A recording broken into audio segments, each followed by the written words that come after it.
Hello, welcome to infinity video. Once again this is Gaurav Chakraborty. তো যেটা ভয় ছিল বা যেটা আশা ছিল সেটাই হচ্ছে। সব জায়গায় একটা খবরই আপনার সার্কুলেট হচ্ছে, যেটা হচ্ছে ট্রাম্প বলেছে that we are going to take over the Gaza strip. And এটা খুবই স্বাভাবিক একটা ঘটনা, কারণ এটা হবারই ছিল, অনেকেই আপনার আশঙ্কা করছিল। তো বিষয়টা হচ্ছে এবার কি হবে, এবার এই ঘটনাটার ওপরে ভিত্তি করে কি আরব আরব ওয়ার্ল্ডে কি আবার কোনো একটা রিয়াকশান দেখা যাবে, আবার কি করবে এরা, এই বৃত্তান্ত নিয়েই আজকের প্রতিবেদন দেখুন। তো সব বড় বড় আপনার নিউজ আউটলেটগুলোতে এই খবরটাই দেখা যাচ্ছে, যেটা এখানে পুরো ক্লিয়ারলি লিখেছে যে Trump says will take over the Gaza স্ট্রিপটাকে আপনার সম্পূর্ণরূপে ওরা নিয়ে নেবে আফটার দি মিটিং উইথ নেথেনিয়াহুর সঙ্গে যখন মিটিং হবে তারপরে। The US will take over the Gaza strip and we will do a job with it. So বলছে যে আমরা এখানে যাব, এখানে আমরা বিভিন্ন রকমের কাজ করব, ওই করব সেই করব। আলটিমেটলি তো ওদের টার্গেট হচ্ছে গাজা স্ট্রিপটাকে আপনার কবজা করার জন্য বা অধীন করার জন্য। To we we will own it and it be responsible for dismantling all of the dangerous unexploited bombs and other weapons on the site, Trump said. Trump কী বলছে যে আমরা ওইখানে ডিসমেন্টেলিং করব, আপনার বিভিন্ন যে ডেঞ্জারাস বোমগুলো লুকিয়ে আছে সেইগুলোকে আপনার ডিফিউজ করব, এবং অন্যান্য যা ওয়েপেন্স লুকিয়ে আছে, যা অস্ত্রশস্ত্র আছে, সেই সমস্ত জিনিসপত্রগুলোকে আমরা আপনার খুঁজবো এবং ধ্বংস করব।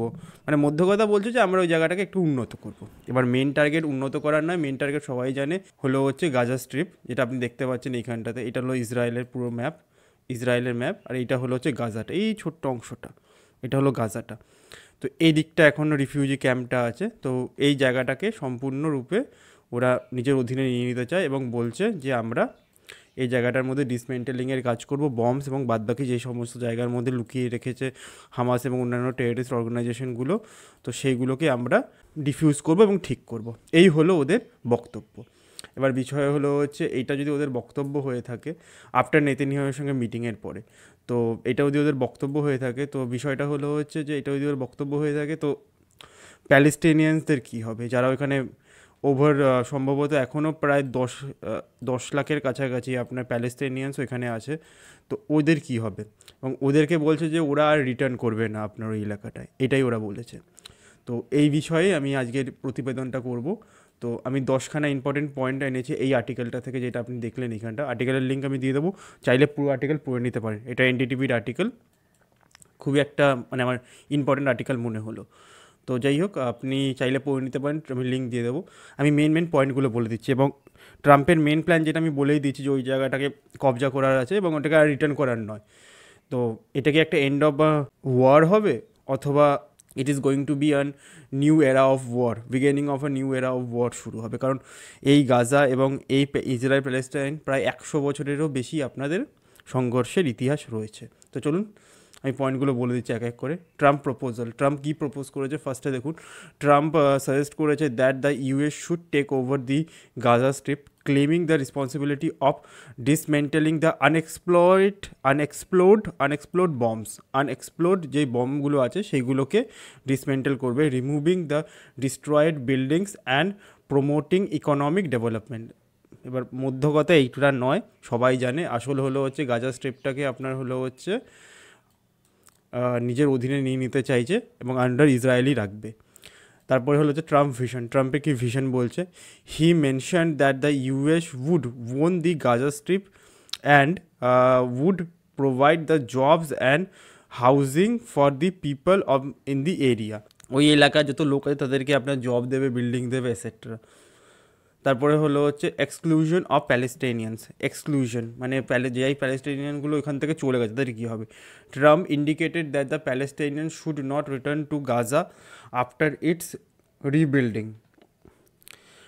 রিবিল্ডিং হয়ে যাওয়ার পরও প্যালেস্টাইনিয়ানরা হয়তো আসবে না, এরম একটা আশঙ্কা করছে Trump. But rather move to the other Middle Eastern countries like Egypt and Jordan. বলছে ইজিপ্ট এবং জর্ডানের মতন কান্ট্রিজগুলোতে যত আপনার যুদ্ধের জন্য আপনার রিফিউজ হয়ে যাওয়া প্যালেস্টাইনিয়ানসরা আছে, তারা যেন চলে যায় কোথায় কোথায়, আপনার ইজিপ্ট এবং আপনার জর্ডান। এবার প্রশ্ন ইজিপ্ট আর জর্ডান কি এই কথাটা মানবে? কে নিজের জনসংখ্যা বাড়াতে চায়? বর্তমান যুগে মনে হয় না কেউ বাড়াতে চাইবে। নেতানিয়াহুস সাপোর্ট। নেতানিয়াহু তো অবশ্যই এটাকে সাপোর্ট করবে, কে বলবে না। ওর যদি আন্ডারে এসে যায় গাজা, ওদের তো একটা মানে স্ট্র্যাটেজিক্যাল জিতও হবে এবং হিস্টোরিক্যাল উইনও হবে, এটা বলা যেতে পারে। Israeli prime minister Benjamin Netanyahu প্রেইজড Trump as a Israel's greatest friend. অবশ্যই বলবে যে ইসরায়েলের গ্রেটেস্ট ফ্রেন্ড, কারণ ও তো চায়, ও তো ওই অবজেক্টিভটাকেই পুরো করছে যেটা নেতানিয়াহু চাইছে। And support his proposal. আচ্ছা, rejection by the Egypt and Jordan. Jordan অবশ্যই রিজেক্ট করবে, যেটা আমি বললাম। ওরা দুজনাই কী বলেছে, both Egypt and Jordan flatly rejected Trump's suggestion for Palestinians to move to their countries. তারা কখনোই চাইবে না যে তাদের কান্ট্রিতে প্যালেস্টাইনিয়ানরা আসুক। তারা বলছে না, আমরা এটা হতে দেবো না বা আমরা তো চাইছি না। তো এটাই স্বাভাবিক ব্যাপার। তারা ফ্ল্যাটলি রিজেক্ট করেছে, তারা ফ্ল্যাটলি রিজেক্ট করে দিয়েছে that we are not going to allow them in our countries. আচ্ছা, প্যালেস্টাইনিয়ান ডিসকন্টেন্ট। আচ্ছা, এই পয়েন্টটায় কী বলছে যে Palestinian including residents of Gaza. আচ্ছা, এখানে প্যালেস্টাইনিয়ান যারা রেসিডেন্ট অফ দি গাজাও আছে তাদেরকেও বলছে যে strongly criticised Trump's idea with one resident calling it's disrespectful. কি বলছে যে এইটা একটা ডিসরেসপেক্টফুল প্রপোজাল। যারা রেসিডেন্ট অফ গাজা আছে strongly criticise Trump's idea with one resident যে ওখানে থাকেন, কলিং ইট ডিসরেসপেক্টফুল। এটা ডিসরেসপেক্টফুল মানে আমাদেরও যুদ্ধতে ক্ষতি করলেন, আমাদেরকে তাড়ালেন, আমাদেরকে রিফিউজ করলেন। আফটার দিস আমাদেরকেও রিফিউজ করলেন আফটার দিস, এখন বলছেন যে you are not allowed to your own home. তো এটা হলো হচ্ছে একটা ডিসরেসপেক্টফুল প্রপোজাল, এটাই বলছে। আচ্ছা, গাজা সিজ ফায়ার, আপনারা সবাই জানেন সিজ ফায়ার হয়েছে বিভিন্ন কন্ডিশনসে। তো কন্ডিশনের সেকেন্ড ট্রাম্প হয়তো এইটাই বলছে। Trump was credited with the helping secure a 6 week truce between Israel and Hamas. 6 উইকের একটা ট্রুস হয়েছে ইসরায়েল অ্যান্ড হামাসের মধ্যে। তো ওইটারই after over 15 months of the conflict. 15 মাস কনফ্লিক্টের পর যেই আপনার ট্রুসটা হচ্ছে, তারপরে এই পদক্ষেপগুলো নেওয়ার কথা বলছে এরা। Second phase of ceasefire, এটা সেকেন্ড ফেজ অফ সিজ ফায়ারে কী হতে পারে সেটাই বলছে এখানে। Both Israel and Hamas are negotiating with the second phase of the ceasefire focusing on shelter relief and reconstruction. Second phase of সিজ ফায়ারের মধ্যে মেন ফোকাসিংগুলো হচ্ছে আপনার হলো যে শেল্টার, রিলিফ এবং কনস্ট্রাকশন। যাই করুক আপনার ওই এলাকাটার মধ্যে ইউএস যদি একবার এসে যায় এবং যদি ওই জায়গাটার মধ্যে আর্মি নামিয়ে দেয় অথবা কবজা করে নেয়, তাহলে প্যালেস্টিনিয়ানরা আর ওখানে ফেরত আসবে না। এটার সম্ভাবনা আপনার অলমোস্ট 99%। একবার যদি ওই জায়গাটার মধ্যে এই যুক্তিটা এসে যায় বা আপনার যে ওই জায়গাটার মধ্যে একবার যদি এই আইডিয়াটা ইম্পোজ হয়ে যায়, তাহলে ওরা আর ফেরত আসছে এইটুকুনি শিওর। আচ্ছা, হোস্টেজ এক্সচেঞ্জ কী বলছে এখানটা। Under the ceasefire Israel and Hamas have began the exchanging hostages with 18 hostage freed. 18 হোস্টেজকে অলরেডি ছেড়ে দেওয়া হয়েছে। Approximately 600 Palestinian prisoners were released. 600-এর কাছাকাছি প্যালেস্টাইনিয়ান আপনার হলো হচ্ছে প্রিজনারকে ছেড়ে দেওয়া হয়েছে, বদলে 18 জন আপনার হলো হচ্ছে হোস্টেজ যারা আপনার ছিল হচ্ছে গাজাতে, তাদেরকে ছেড়ে দেওয়া হয়েছে। Casualties in conflict.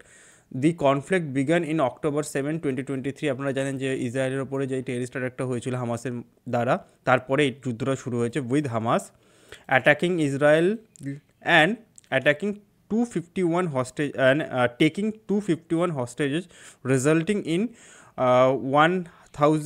1210 Israeli death. আরও এতজনের কাছাকাছি লোক মারা গেছে। আচ্ছা, death. Israel's response has caused over 47,000 deaths in Gaza. 47,500 deaths এটা অফিসিয়ালি বলে। এবার অফিসিয়াল যেটা রেকর্ড হয় তার থেকে অনেক বেশি হয়। আমার তো মনে হয় অলমোস্ট 1 লাখেরও কাছাকাছি মানুষ হয়তো মারা যেতে পারে এই পুরো কনফ্লিক্টে। আচ্ছা, Israel's military action following the truce. Israel launch a military operation in the West ব্যাঙ্কও আপনার মিলিটারি অপারেশন চালিয়েছে। কি বলেছে, the following truce Israel launch a military response operation in West Bank. এবার আমি যদি ম্যাপে আপনাকে দেখিয়ে দিই, এই দেখুন এইটা হলো হচ্ছে গাজা এবং এইটা হলো হচ্ছে ওয়েস্ট ব্যাঙ্ক, ঠিক আছে। তো এই ওয়েস্ট ব্যাঙ্কের এই এলাকাটার মধ্যেও অ্যাকর্ডিং টু ট্রুস আপনার হলো হচ্ছে ইসরায়েলি ফোর্সেস আপনার মিলিটারি অপারেশন চালাচ্ছে। এটা সার্চ অপারেশন হচ্ছে, যদি কোথাও আপনার টেররিস্ট লুকিয়ে থাকে, কিছু টেররিস্ট অর্গানাইজেশন লুকিয়ে থাকে, সেগুলোকে খোঁজার জন্য একটা মিলিটারি অপারেশন আপনার হলো হচ্ছে ইসরায়েল চালাচ্ছে অ্যাকর্ডিং টু ট্রুস। তো এটাই বলছে অ্যাকর্ডিং টু ট্রুস। আচ্ছা, resulting in more casualties and violence, আচ্ছা, ইনক্লুডিং আ গানম্যান কিলিং 2 ইসরায়েলি সোলজার্স, একজন গানম্যানও মারা গেছে এবং ইসরায়েলি সোলজারও মারা গেছে ওয়েস্ট ব্যাঙ্কের এই অপারেশনগুলো চলাকালীন। হিউম্যানিটেরিয়ান এড টু গাজা, এবার কি হিউম্যানিটেরিয়ান এড দেবে সেটাই হলো প্রশ্ন। হিউম্যানিটেরিয়ান এডের মাধ্যমে তো এরা পুরো গাজাটাকেই আপনার হলো হচ্ছে কবজা করে নিতে চাইছে, এটা মানে সম্পূর্ণ স্পষ্ট। তাও আমি পয়েন্টটা পড়ে দিচ্ছি। The ceasefire allowed a surge of humanitarian aid into Gaza, কী বলছে, সিজ ফায়ার অ্যালাউ করেছে কিছু হিউম্যানিটেরিয়ান এড আপনার আসবে, এবার এটা ইউএনের মাধ্যমে আসুক, আপনার হলো হচ্ছে অন্যান্য যত সংস্থা আছে তাদের মাধ্যমে আসুক, তো এটা অ্যালাউ করছে। Including food, fuel, medical supplies and allowed medical supplies and কী বলছে, including food, fuel, medical supplies and allowed displace people to return to the north part of the Gaza. North part of the গাজাতে allow করেছে, মানে এটা হলো south part আর এটা হলো north part. তো আপনারা জানেন এই দিক থেকে যখন আপনার হলো হচ্ছে বম্বিং করছিল ইসরায়েল, তখন সবাইকে এই দিকটাতে নিয়ে আসা হয়েছিল। তো এবার নর্থ পার্টে যেতেও হয়তো অ্যালাউ করবে। সিজ ফায়ারে লেখা আছে তাদেরকে অ্যালাউ করবে, কিন্তু যারা রিফিউজি হয়েছে তাদেরকে ট্রাম্প বলছে আর হয়তো তাদের ঘরের মধ্যে ফেরত নাও আনা হতে পারে। জর্ডেন এবং ইজিপ্টের মতন দেশেরা, মানে আপনারা জানেন এটা হলো হচ্ছে ইজিপ্ট, এখান থেকে আপনারা জানেন এটা হলো হচ্ছে বর্ডার, রাফা বর্ডার। তো এই রাফা বর্ডারের এদিক থেকে ইজিপ্ট, তো বলছে ইজিপ্ট এবং জর্ডেনের মতন দেশেরা আপনারা সবাই এই রিফিউজিগুলোকে নিয়ে নিন এবং এই এলাকাটায় আমরা কনস্ট্রাকশন করব, আপনার বিল্ড করব, বম্বিং ডিফিউজ করব, ততদিন রাখুন। এবার ততদিন রাখুন মানে আর কোনো দিনই ফেরত আসা হবে না, সবাই এটা জানে। তো এবার বিষয়টা হলো হচ্ছে এইটাই। আর এবার প্রশ্ন হলো হচ্ছে যে কি হতে পারে। দেখুন, প্রথম প্রশ্ন হলো হচ্ছে এটা ক্লিয়ার যে হলো হচ্ছে ডোনাল্ড ট্রাম্প, 1 নম্বর পয়েন্ট এটাই যে ডোনাল্ড ট্রাম্প এবং হলো হচ্ছে বেঞ্জামিন নেতানিয়াহু এরা পুরো গাজা স্ট্রিপটাকে আপনার হলো হচ্ছে কবজা করে নিতে চায়। সেকেন্ড পয়েন্ট হলো হচ্ছে এরা একটা মানে এলাকাটার মধ্যে যাতে আর কোনো অশান্তি না হয়, মানে পার্টিকুলারলি ইসরায়েলের মধ্যে যাতে কোনো অশান্তি না হয়, তাই জন্য এরা ওই জায়গাটার মধ্যে আপনার হলো হচ্ছে ফুল অকুপেশন চাইছে, ফুল অকুপাইড করতে চাইছে। আচ্ছা, থার্ড পয়েন্ট হলো হচ্ছে এবার কি করবে আপনার হলো হচ্ছে আরব নেশনসরা। দেখুন, এতদিনে এইটুকুনি বুঝে গেছে যে আরব নেশনরা সেরকম কিছু করে না, ওরা মুখেই বলে আমরা এই করে নেবো সেই করে নেবো, করে না। কিন্তু হ্যাঁ, যেটা থেকে মেন চিন্তা সেটা হলো হচ্ছে ইরান হয়তো একটু হলেও কিছু করতে পারে, কারণ আপনারা সবাই জানেন যে ইরানের টাই আছে হচ্ছে খুব ভালো আপনার হলো হচ্ছে রাশিয়ার সাথে, এবং খুব ভালো টাই আছে হচ্ছে চায়নার সাথে। এবার গ্লোবাল পলিটিক্সের বিষয়টাই হলো এরকম যে সবাই হলো হচ্ছে পয়সার খেলা, সব পয়সার খেলা। তো আমেরিকার বিরোধী এই দেশগুলো বা আমেরিকার পলিসির বিরোধী এই দেশগুলো, তো এরা যদি একত্রিত হয়ে থাকে একটা ফোর্স হয়ে, তো এটা এদেরকেই বেনিফিট করবে। আর আপনারা সবাই হয়তো এর মধ্যে খবরটা অলরেডি পেয়ে গেছেন যে ইরানের চাবাহার পোর্টে, ইরানের একটা চাবাহার পোর্ট বলে একটা জায়গা আছে যেখানে ভারতের ইনভেস্টমেন্ট আছে অলমোস্ট আপনার 250 কোটি টাকা। তো ওইখানটাতে ট্রাম্প বলে দিয়েছে যে স্যাংশনটা ছিল সেই স্যাংশনটাকে রিকনসিডার করো, নতুন কিছু পলিসি ইমপ্লিমেন্ট করতে পারো। তো এটা ভারতের পক্ষে ক্ষতিকর, কারণ ইরান কিন্তু ভারতের একটা খুবই ইম্পর্টেন্ট একটা পার্টনার, স্ট্র্যাটেজিক পার্টনার।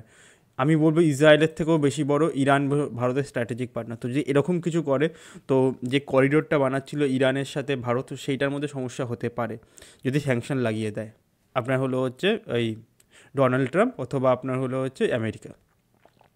তো ইরানের সাথে যদি একটা লং টার্ম কনফ্লিক্টে চলে যায় আমেরিকা, তো এটা ভারতের পক্ষেও ক্ষতিকর হবে। মধ্য কথা হলো যে মিডল ইস্টে এখন বাদ বাকি কোনো দেশ যে কিছু করবে আমার তো মনে হয় না, এক্সক্লুড ইরান কিছু করতে পারে, কিন্তু ইরান কতটাই করবে সেটা হলো প্রশ্ন। হ্যাঁ, এবার যদি রাশিয়া আর চায়নার ব্যাকআপ পায় তাহলে আলাদা বিষয়, কিন্তু এই পরিস্থিতিতে দাঁড়িয়ে চায়না কি ব্যাকআপ করবে? কারণ চায়নার সঙ্গে অলরেডি আপনার আমেরিকার একটা ট্রেড ওয়ার চলছে। আপনারা জানেন আমেরিকা চায়নার ওপরে আপনার ট্যারিফ ইনফোর্স করে দিয়েছে। তো এটা করলে হয়তো চায়না এগেনস্টে আরও কিছু করে দিতে পারে আমেরিকা। তো যাই হোক, দেখা যাক কী হয় ইন ফিউচার। তো মধ্য কথা হলো হচ্ছে ট্রাম্পের এখন মেন টার্গেট হলো হচ্ছে এই জায়গাটাকে, এই গাজা স্ট্রিপটাকে সম্পূর্ণরূপে ইসরায়েলের অধীনে দিয়ে দেওয়া, তো ইসরায়েলের অধীনে চলে যাওয়া মানে হলো হচ্ছে আমেরিকার অধীনে চলে যাওয়া, তো এটা আপনারা সবাই জানেন। অ্যান্ড ইন ফিউচার দেখা যাক কী হয়।